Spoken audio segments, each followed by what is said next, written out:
பஞ்சாயத்துகள், ஒவ்வொரு பஞ்சாயத்துகள், நகராட்சிகளில் அந்தந்த ஏரிகள் குளங்களை பராமரிப்பதற்காகவும் தூர்வாரதற்காகவும் ஆண்டுதோறும் தொகை செலவழிக்கப்பட்டு வருகிறது என்பது கணக்கில் இருக்கிறது சார். பஞ்சாயத்து யூனியனில் எப்படி எப்படி அவர்கள் செய்கிறார்கள் என்பதை பற்றி எங்களிடம் சரியான தகவல்கள் இல்லை. ஆனாலும் கூட எங்களை பொறுத்த வரைக்கும் இந்த ஏரி குளங்களை வெறும் தூர்வாடுவது முக்கியமல்ல, அதை கூட அவர்கள் விவசாயிகள் மற்றவர்களிடம் இலவசமாக எடுத்துக்கொண்டு செல்லலாம் என்றுதான் சொல்லுகிறார்கள். எனவே அதற்கு எந்த செலவும் செய்யப்படவில்லை என்பதுதான் எங்களுடையது.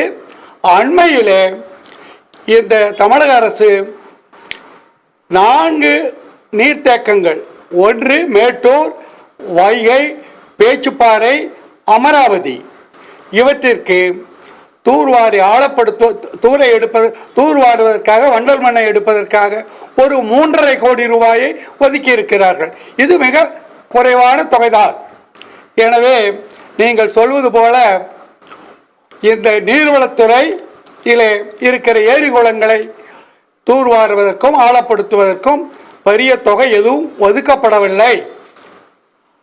அதற்கு பதிலாக தடுப்பணை கட்டுதல், கரைகளை சீரமைத்தல், பலப்படுத்துதல், இதற்கு செலவு செய்திருப்பார்களே ஒரு நீங்கள் சொல்வது போல அதற்கு செலவு செய்யப்படவில்லை என்பதுதான் எங்களுடைய புரிதல். இப்போ இருக்கிற போதுமான நீர்த்தேக்கங்கள் இருக்கு. நீங்க முதலே கிட்டத்தட்ட பல ஆயிரக்கணக்கான நீர்த்தேக்கங்கள் சேமித்து வைப்பதாக இருப்பதுன்னு சொல்லியிருக்கீங்க. இப்போ இந்த தண்ணீர் பெய்கின்ற தண்ணீரை வீணாகும் தண்ணீர், பல டிஎம்சி தண்ணீர், பல நூற்றுக்கணக்கான டிஎம்சி, அதாவது 400 டிஎம்சி 500 டிஎம்சி தண்ணீர் எல்லாம் வீணாக போகிறது என்று பல ஆய்வுகள் சொல்கின்றன.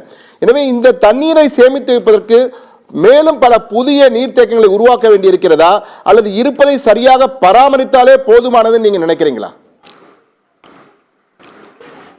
எந்த புதிய நீர்த்தேக்கத்தையும் நாம் இனிமேல் செய்ய வேண்டிய அவசியமில்லை. அதற்கு வாய்ப்புகளும் மிக மிக குறைவு.